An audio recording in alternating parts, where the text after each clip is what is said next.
Today on Santa Monica Update. Coming up next, we've got an inside look at the 2012 State of the City. Once again, it's time for the annual homeless count. Find out if the numbers are still going down. Uh-oh, time to feed the meter, but you don't have any change. Don't worry. Coming up, we'll show you the city's brand new curbside parking meters. They'll have you saying no coins, no problem. We'll have these reports and more news about the city of Santa Monica, so keep watching. I'm Keena Chin. Santa Monica Update, your source for local news in Santa Monica. Santa Monica Update starts now. Welcome to Santa Monica Update. The City Council has passed a resolution recognizing sustainable rights. What are sustainable rights?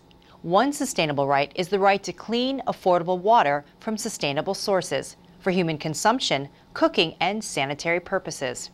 Other sustainable rights include clean energy and the right to enjoy a natural climate.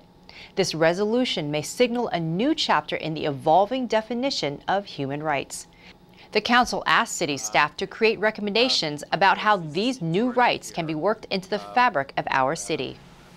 Every year, government officials, business leaders, and residents from all over the Santa Monica community get together for the State of the City address. And this year was no different, except for one major element. This year's State of the City included a swell of excitement for the nation's newest technology hub, Santa Monica, which was appropriately renamed Silicon Beach. Greg Goldner has the story. President Obama recently gave his State of the Union address, so it's only fitting that here in Santa Monica, we have the State of the City address. And one of the primary focuses is on technology, the booming technology right here in Santa Monica, which has been recently dubbed Silicon Beach.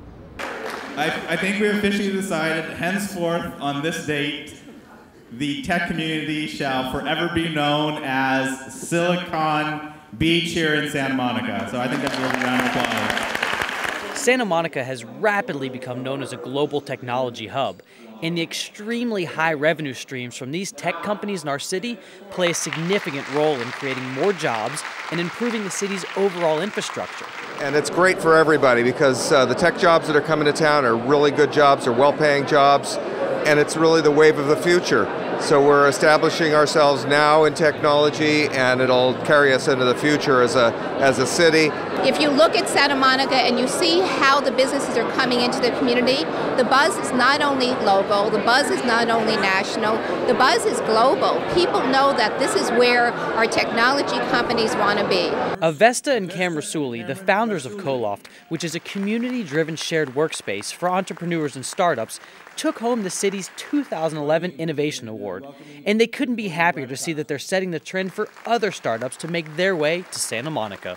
The startups that essentially find this city to be a fit place for their startup and a place where they can flourish, we're just very excited about that. And there's a ton of new stuff coming in, and I'm glad we're attracting talent from other cities, actually. People are looking at Santa Monica as a tech hub of Southern California, and that's very exciting.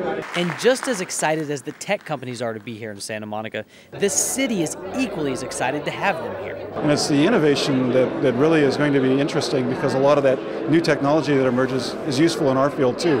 So being so close to it, we're going to be able to adopt it much earlier than many other police departments.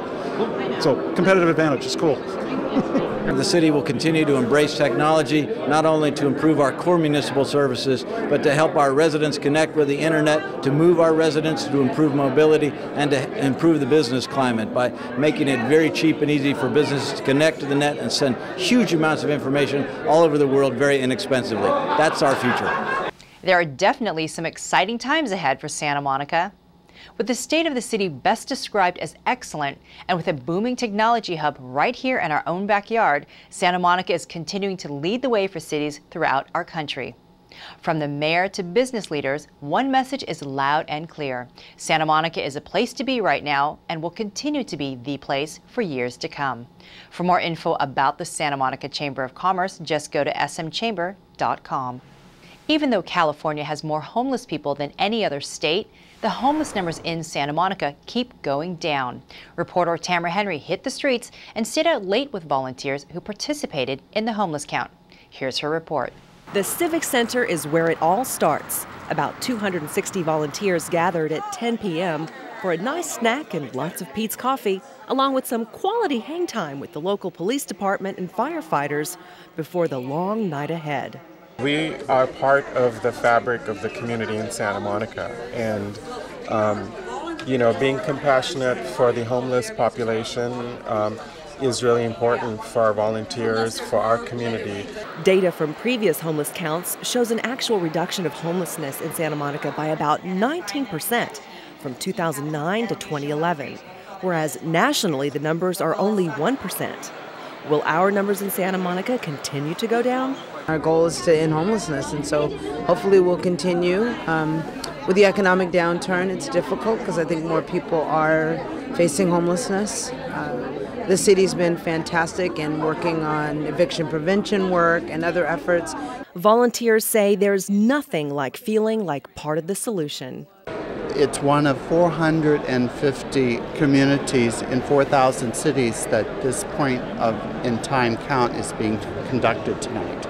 The entire city is cordoned off. I mean, every city, part of the city it's broken down into parts. Or most of them will have police officers assigned to them, and they get out and they walk and they actually count one by one, and we make sure we catch and we count every single homeless person that's living on our streets. The count for volunteers goes to about 2 a.m., and then city workers continue to wrap things up till about 4 a.m.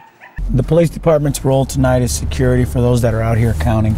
Volunteers are most effective when they walk neighborhoods they are familiar with, as they can recognize and identify homeless individuals with certainty. I bet it feels really good when you know that you get someone off the street. It's amazing. There's no greater feeling than to see somebody move into permanent housing. Tonight's efforts are getting us that much closer to ending homelessness in our city. Reporting for Santa Monica Update, I'm Tamara Henry. The total number of homeless people counted will be announced by the Social Services Commission at 7 p.m. on Monday, February 27th. To find out how you can volunteer next year, go to smgov.net/homelessness.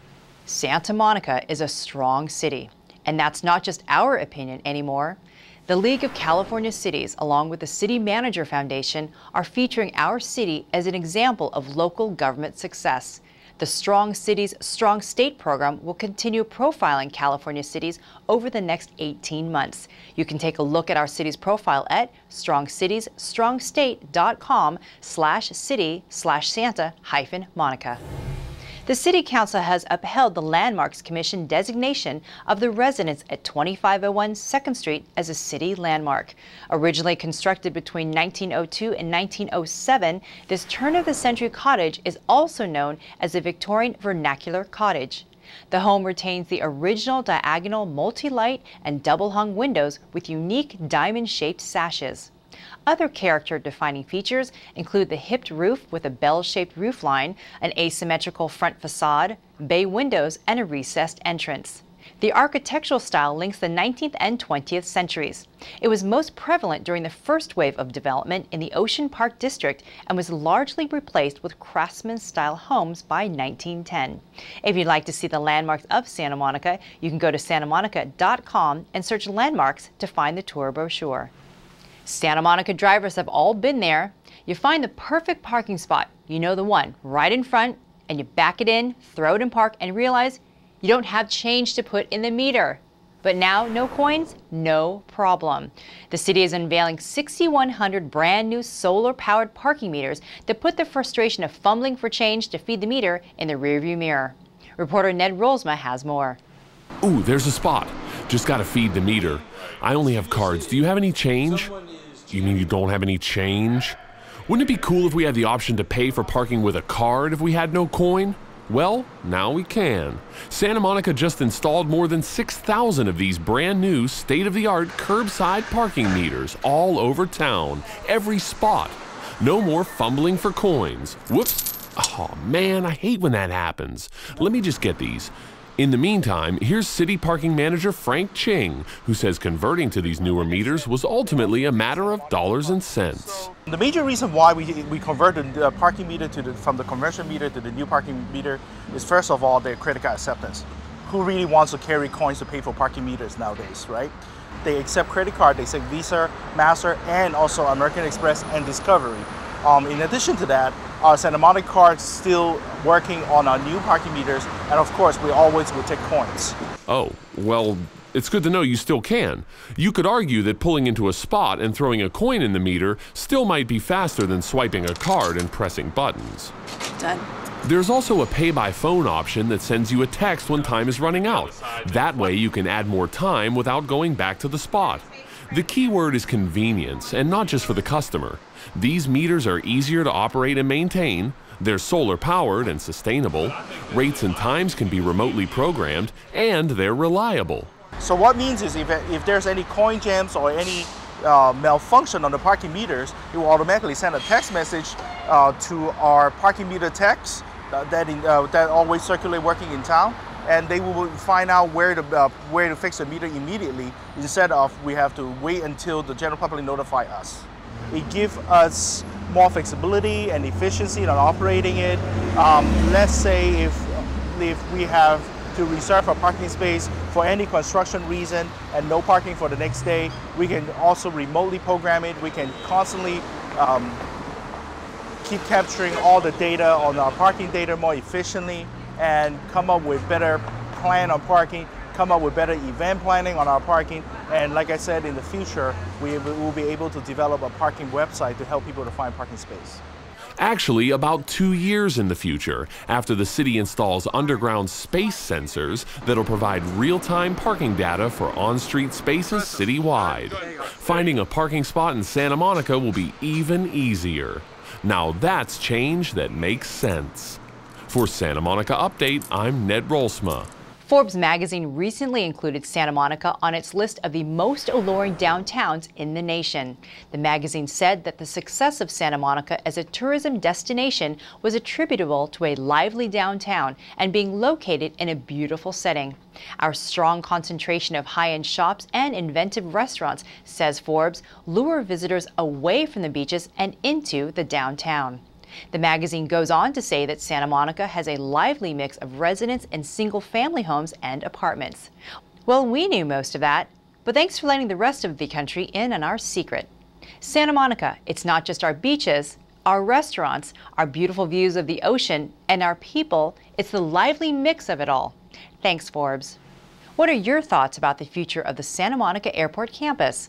Please join in and share your thoughts by attending a small discussion group with 8 to 12 community members. Input from these groups will help shape the city's plans. There are 30 two-hour discussion groups scheduled in a variety of locations and times, convenient for all. For more information, just go to smovisioning.org/discussions to find a time and sign up. Well, that's it for this edition of Santa Monica Update. I'm Kina Chin, and for all of us at CityTV, thanks for watching.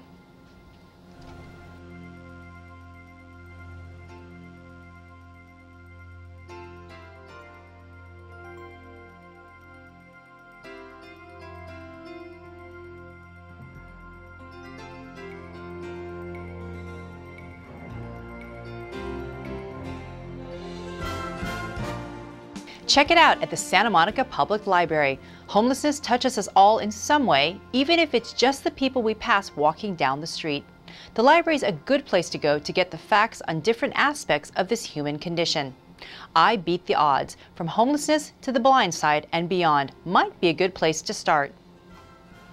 Or At Home on the Street, People, Poverty, and a Hidden Culture of Homelessness. And Blanket of Stars, Homeless Women in Santa Monica really hits close to home. There are also books that offer hope and inspiration, such as Breaking Night, a memoir of forgiveness, survival, and my journey from homeless to Harvard. And then there's Growing a Garden City. Whatever your perspective is, the library will have something to help you expand it. For these and other books, audiobooks, CDs, and DVDs, check out our online catalog at smpl.org.